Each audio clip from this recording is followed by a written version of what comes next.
J'ai pris l'exemple de trois opposants. J'ai commencé par Martin Fayoulou. Je dis, mais il n'a jamais reconnu les résultats des dernières élections. Comment est-ce qu'il acceptera ma main tendue? Moïse Katumbi était prêt à faire la même chose. Il avait même fait la même chose, mais grâce évidemment à la pression des siens, il a accepté qu'il rentre dans les institutions, mais lui reste borderline. Joseph Kabila, n'en parlons pas. Lui, il a carrément boycotté les élections et prépare une insurrection parce que l'AFC, c'est lui. Je sais qui est derrière. C'est pas ma tête qu'il cherche, il cherche la tête du chef de l'État. Et qu'il sache que je ne vais pas reculer d'un seul pas.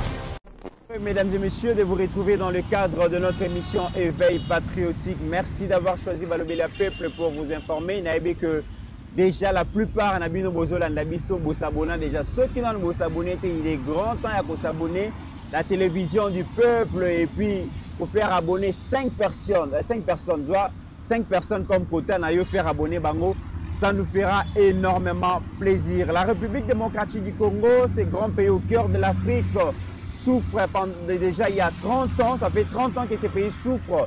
Na guerre ezo sévir na est la République démocratique du Congo, batu bazo kufa, bana bako tangate, batu bazo botola bandako makambo ebele. Notre voisin le Rwanda nous impose la souffrance moko ya kosakanate et aujourd'hui le président Félix na peuple congolais na simanaye ba décider balobi trop c'est trop. Et Sengeli makambo oyo ekoma na suka, mais pour ekoma na suka Sengeli chaque Congolais na kwenyo so ezali et Sengeli à comprendre les méandres ya bitumba oyo ezo menacer biso. C'est ainsi que bokomona gouvernement mobimba et se vider na Kinshasa mingi bazana ba intérieur et ba leader d'opinion pe mingi ba komi ko kita na terrain ko sensibiliser peuple na danger oyo ezo gete biso lelo tokobeta lisolo nango. Mais au moment où le peuple congolais n'a pas leader nango ba ko bunda pona ko sisa bitumba oyo église peut sengeli jouer rôle nango. Malheureusement nous avons l'impression que église zali ya ko kabwana ECC na Senko ba ko bunda pona likamwa pacte de paix mais église de réveil boko yo kapé. Comment est-ce que ba pasteur mususu bazo mona mabe makambo église catholique eko sala parce que d'après bango église catholique ezali sincère tene église protestante tokoyo ka lisolo nango. Et tout comme on appelle Babilili Ndengeni honorable Lobo Kasongo Symphorien et pas naé bon na province à Lomami na circonscription électorale à Lubaou à sensibiliser ba chef coutumier bangonde bazali ba autorité traditionnelle bangonde sengeli pe ba kita na ba village pour sensibiliser peuple na makambo koleka. Bienvenue Nabino honorable Lobo Symphorien, bienvenue. Merci beaucoup. En tout cas, parce que de plus en plus, les belé, analyse la révélation ils allaient vraiment ils ont ça mingi. Et question à liboso na tous les alliés que tu as remarqué que Kinshasa, le bureau de l'État est comme vide. Le ministre et le vice-ministre presque nyonso comme ils na intérieur. Donc comme Jean-Pierre Bemba, Liao, Guy Luando.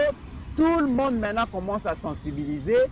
Yo pe to moni yo et pas na yo to comme on a Babilili et pas na yo kuna na Lomami na circonscription électorale ya Lubao sangisa ki ba chef coutumier o bazali bon ba autorité traditionnelle ba kolo mabele yo po sangisa ki bango pe ba ke ne ko sensibiliser. Important c'est la sensibilisation na ta ya bitumba o ezali. Merci beaucoup journaliste. Oyebi soki mboka ezali malamu te bokofanda malamu te bokolala malamu te mboka na biso ezali na bitumba mboka na biso ezali agressé jalousie oyo ya bavoisin na biso pas bavoisin nyonso jalousie ya Rwanda mokonzi oyo ya Rwanda Paul Kagame oyo amonaka mboka na biso on dirait réserve na ye basalela ye esika kokota ndenge alingi azwa ndenge alingi aboma ndenge alingi. Alors kolandana na appel ya madame Judith Suminwa première ministre ya mboka na biso oyo atindamaki na président de la République son excellence Félix Antoine Tshisekedi Tshilombo. Biso nyonso toloba il faut totelema Congolais telema Congolais telema totelema tol bunda bitumbo mutura mutuna esika ye azali na oyo akuti kosala abunde tout fanda te que to zera non, il y a tel qui va travailler. Oh non, tellement c'est de pas dire que ezali musala ya mututel asa dangote ezali musala ya congolais nyonso.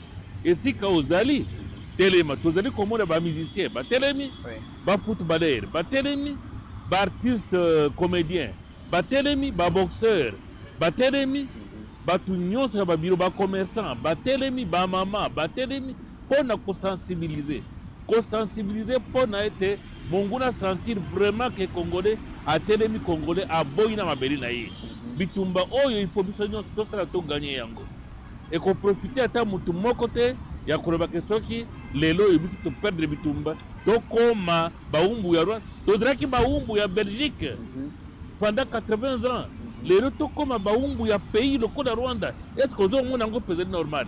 Est-ce que papa Symphorien bitumba oyo et Oumeli ça fait 30 ans que tozo vivre en Bitumba oyo et bomi ba congolais belé te perdre sur le plan économique belé, mais est-ce que peuple nabiso yozali notable ya Lubao, est-ce que peuple nabiso vraiment bazo mesurer danger oyo ezo la biso na Rwandais?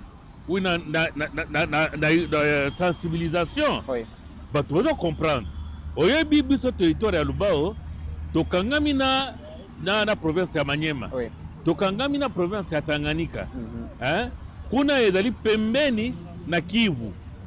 Awa nazo yebisa yo combien ba infiltré oyo bakangami na Lubao. Hein? Bazana facilité mingi ya koya. Peuple asi à comprendre déjà danger. Biso e pas de biso. To vivre rébellion ya liboso yango ite. To vivre rébellion munene ya Mulele en 64. Et si bateau. Mais alors là, pourquoi est-ce que la Kédé n'est pas ma chef coutumier? Parce que ma chef coutumier, Baboyaka, Barobaka, non. Mulele na rébellion na e esukaka kesika et uti oyakoya awa akozongate. Je vous assure, je vous dis la vérité, Muleliste moko azongate ba nyonso bakotaka na Lubao. Bango nyonso bakufaka na Lubao. Donc ma chef coutumier bazana rôle ya munene ya jouer na période oyo. Bokoko yango wana bokoko. Bango ne bakolo mabeleti. Mabele odela bakolo nango. Eloko ye tokosilisa ngo ndenge nini okoyeba te ndenge nini bakosereni ndenge nini bakodeside nayebisaki yo awa na plateau oyo ke ndani RCD lere yaki ekomaka na mbujuma ite erekaki nzela nini Lubao mpe bokoba na Kabinda stop eza mabele ya basonge badobaki mokoleka awa te mpe baleka wana te. Le gouvernement était toujours dans na Kabinda. Même si chef coutumier nous avons fait ce que nous avons pu faire. C'est vraiment babelé za biso.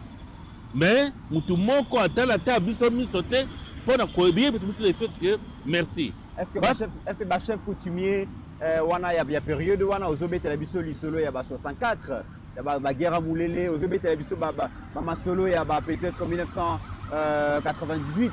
Mais ma chef coutumier mingi pe les lobos et pouvoir ancestral na bango ils appellent remise en cause, aventurer pe comme ebele, les misanga mais ils a réalité pe to comme on a les lobes. Toyebi aventurier comme ebele. Surtout bakuya ou Kinshasa, se proclamer ma chef coutumier aux aventurier.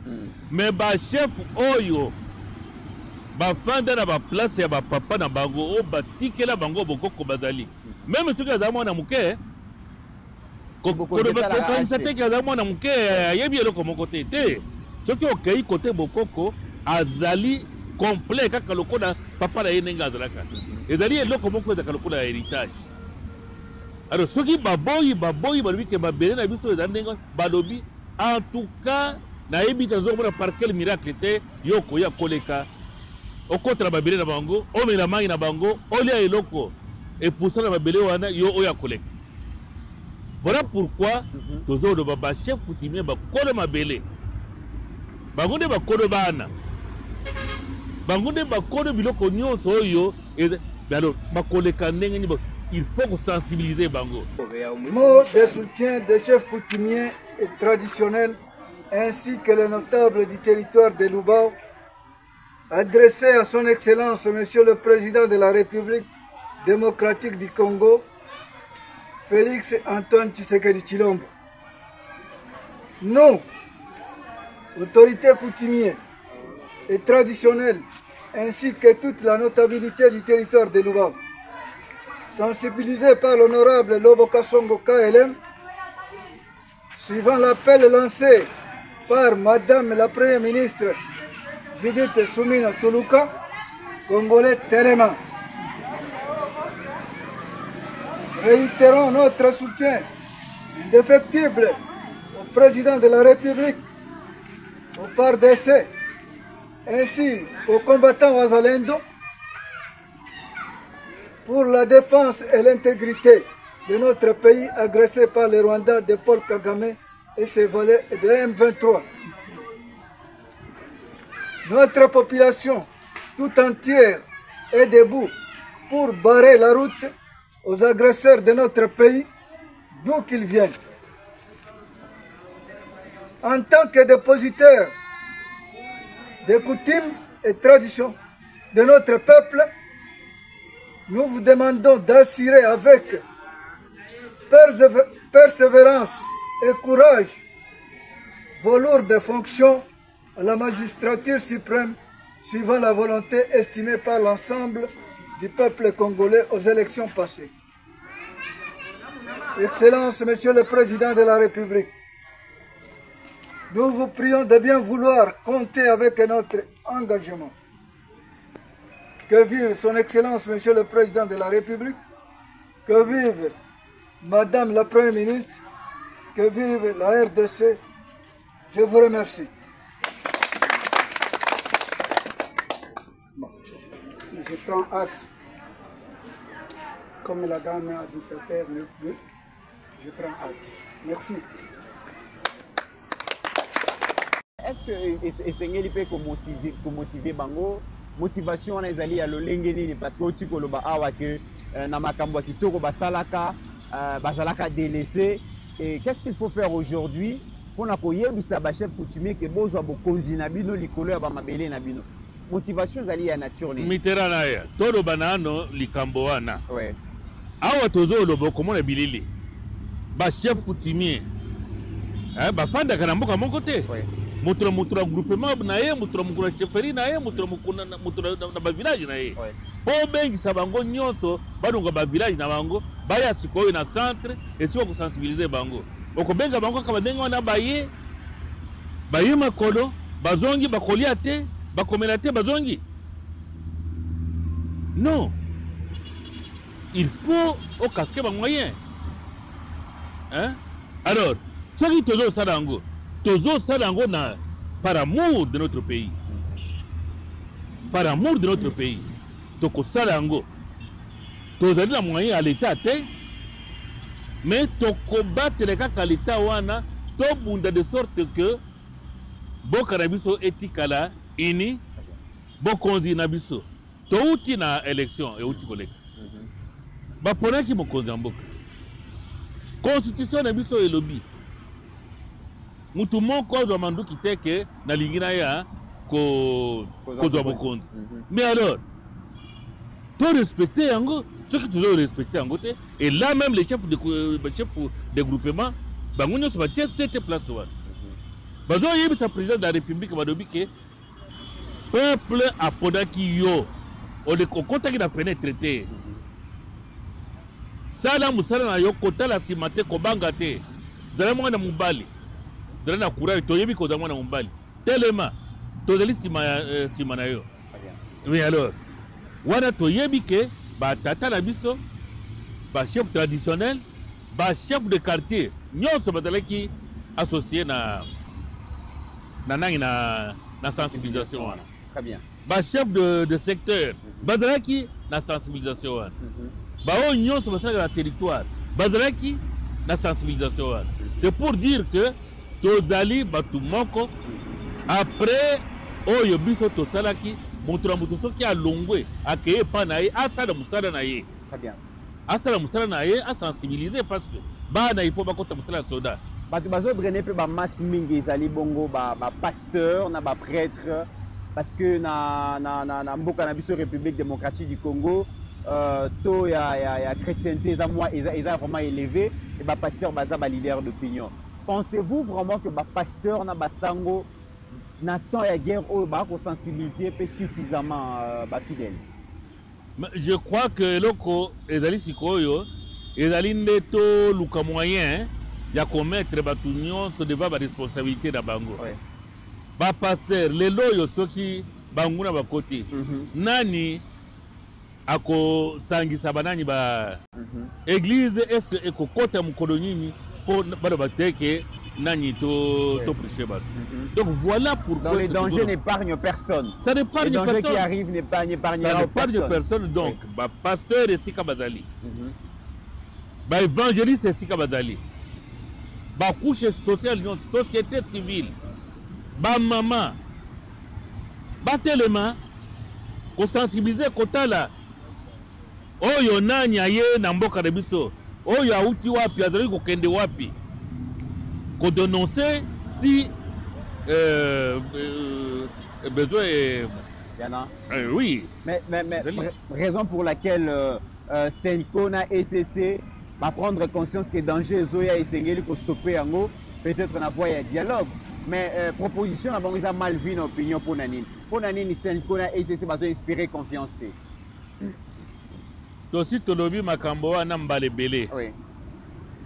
Tozali na constitution na mboka na biso. Beko le konzi. Ya ngonde oyo ezali ko réguler vie politique nyonso ya mboka na biso. À part constitution, oui. Tokoki koya bakambia ba église ba contacter batu pour être batu ba fand ensemble. Mais babandra ba base ya mabe. Ozo mona wa contestation ya ba élection euta e bandra banani na bango. Vous comprenez? Contestation de bandra bango. Balakisa ki déjà nzela ya bokabwani. Lobi awa makambo ya nani ya chasse au Soilifone. Et outi est pas banani. Soki batu balobi bino ba mitera na bazo loba. Oh non, vous allez entendre un abbé là-bas qui va vous dire que oh ce sont les journalistes de semi-lettrés. Hein? Toyo ki lobi awa. Évêque Kankez Albert que je salue. A telemi à lobby makambo ele kaka wana ezalaki malamu te. C'était responsable. Les lois sont qui église réveillé telemi. Bato ba telemi si bango entre autres avec Kankeza, n'est-ce pas? Les lois ba commis on a il faut un minimum de compétences intellectuelles pour diriger une église. Mon cher ami, je vous dis il a que mal compris. orgueil ce qui est l'équi, hein? Ce qui est l'équi, non. Et comme maillot et sika et comme maillot. Vous estimez que Abbé Cholaza est orgueilleux? Dans d'autres ba propos ezo uta, hein? Bisika wana. Ba propos ezo uta sika wana ezo là qui c'est vraiment que l'homme est imbibé de lui-même, hein? Orgueilleux comme ndeke oyo. Nabanda komona na livre moko ba protestant kama ndeke moko contre masala rouge na kama na suki na mutwawa et tout ça ozo mona mutwata moko te la valeur liboso na ye. Vous vous rappelez l'histoire de oh boya négociation à centre international pendant que les amis sont là yo okay na yeko dalo la ki baninga te okay yo katele bango moto. Est-ce que ça c'est respecter les autres? Mais comment expliquer de tels comportements dans le milieu des hommes qui se disent hommes d'église? Apparemment, on est fallait baser là-bas l'exhibition dans nos modèles, il y a unité, symbole, il y a unité. On est fait mais déjà, tu as unité, cohésion dans Mboka, mais les hommes de l'église ne sont pas unis entre eux. Je dis que l'église, c'est dirigé dans le oui. C'est un sentiment, n'est-ce pas? Église ezali nani esika sangi batubaye bisika na bisika hein to lo bato zo aka exemple moko gana ko exemple ba o baza pemei na biso bokoti na église de réveil réunion bolobi ono bodigi bosala mwana ya nani ya évêque mukuna bosala ye mabe papa d'ailleurs a Fandiwana. Il va vous laisser à lui que non, au nom de l'église, donc nous sommes en Nangamabe. Hein? C'est pourquoi Zomona, la Bekanda, Bazo, on se voit. Albert Kankenza, quand vous parlez, Micronion se besoin de fustiger Moutoumon comme si Moutouna a été basé à Moussadoua. Ils vont réagir. Ils ne vont pas se taire. Mais pourquoi d'après vous, pourquoi l'Église s'acharne beaucoup plus sur le président Félix alors que l'Église catholique, Senko et Zalaki Bongo, Pembeni, il y a UDPS, quand l'UDPS luttait pour chasser Kabila, on a vu l'Église à côté de ces partis de l'opposition. Les lots, ces partisans au pouvoir, divorce ou wapi? Revirement, papa, les lots, yo, intérêt naïf. J'avais déjà donné exemple, il y a des dirigeants église, abbé, prêtre, évêque, tout ça. On a connu Makambo sur les autres moutologiques qui ont présent. Mais les lots, ce n'est plus le cas. Ce n'est plus le cas. Félix qu'on attaque là par l'église catholique. Félix papa le kinaye, petit frère propre papa nanya ibiti monseigneur Mouloumbate, d'heureusement c'est une famille aussi catholique. Une famille bien éduquée, nakati il y a un principe union sur l'église catholique. Hein? Non, il ne faut pas exagérer. Les lois et tomoni, todo tanga, on va chercher maintenant à pouvoir grandir nombre ou non, même parmi l'église de réveil, il y en a qui ne sont pas d'accord avec l'évêque Kankeza, oui. Même parmi les musulmans, il y en a qui ne sont pas. Est-ce qu'ils étaient là? Est-ce qu'ils étaient là? Vous voyez Albert Kankeza, l'évêque Albert Kankeza, hein? Un homme de Dieu. Quand il passe, il dit j'assume. Hein? Vous parlez au contredire et vous pensez que parole n'ayant des paroles l'évangile. Oh, il y a quand il y a un diable. Et vous le traitez avec mépris. Allez, dis. Vous parlez des intérêts aujourd'hui, lobby, ce qui Senko, peut-être on a eu de peste, on a pouvoir le loba Kabone alors que vous avez ensemble dans la lutte. Vous avez comme intérêt. Aujourd'hui, c'est quoi l'intérêt de l'Église? Tout ce qu'il faut faire, pour aussi respectons la Constitution, c'est la loi fondamentale. L'intérêt de l'Église, c'est que le peuple s'est retrouvé dans la gestion actuelle. D'après Bonding Balobaka, il y a la corruption qui bat son plein, la mauvaise gouvernance, le tribalisme, l'enrichissement illicite.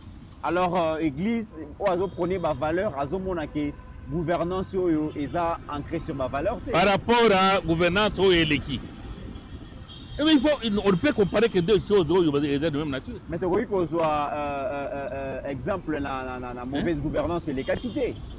Tu vois qu'on compare, tu vois qu'on soit ma bête au salango. Mais on dirait que la corruption est bandit Kalelo.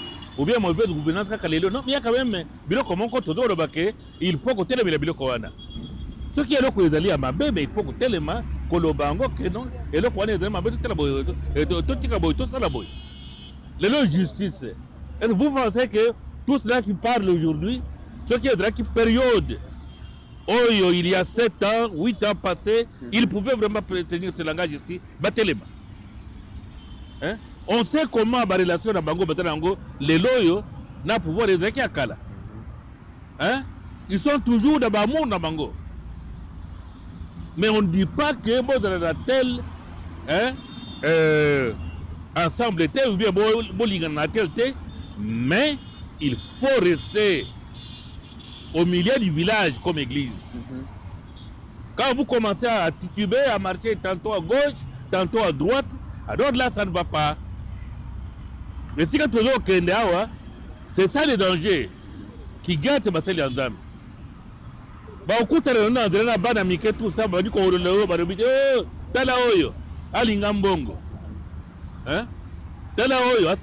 ce n'est pas une très bonne chose. Honorable Symphorien, au lobby, ceux qui basent le lobby comme mauvaise gouvernance, on va comparer à la gouvernance à Kabila, il n'y a pas match. motuna oyo nga nalingi natuna sikoyo ezali ke ntango okomona initiative ya PPRD oyo balobi ke bazongela pouvoir bazobunda mpo bareconquérir pouvoir makambo nini ezoyela yo déjà na motu comme président d'un parti politique oui. ezali mabe te parce que parti politique nyonso objectif nango ezali accéder na pouvoir, conquérir pouvoir. Est-ce que PPRD kozonga na pouvoir ezali ka koloba ke tokeye kozwa ka oyo azalaki aya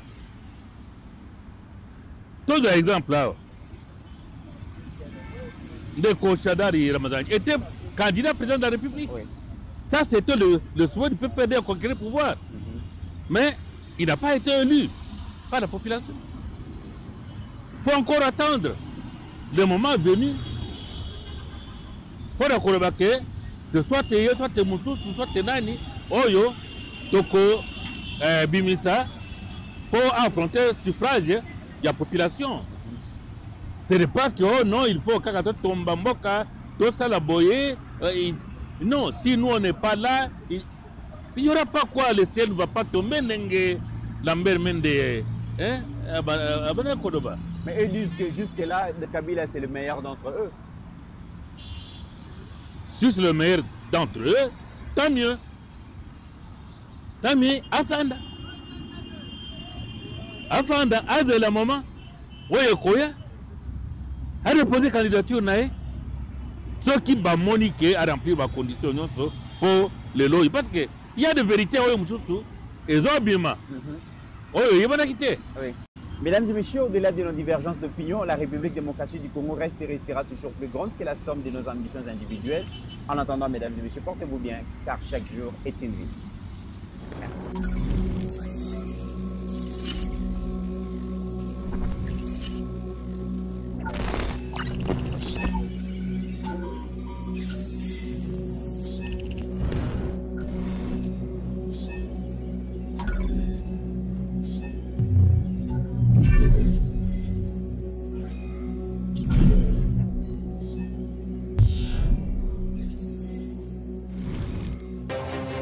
J'ai pris l'exemple de trois opposants.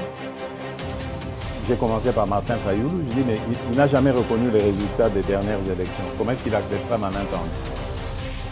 Moïse Katumbi était prêt à faire la même chose. Il avait même fait la même chose, mais grâce évidemment à la pression des siens, il a accepté qu'il rentre dans les institutions, mais lui reste borderline. Joseph Kabila, n'en parlons pas. Lui, il a carrément boycotté les élections.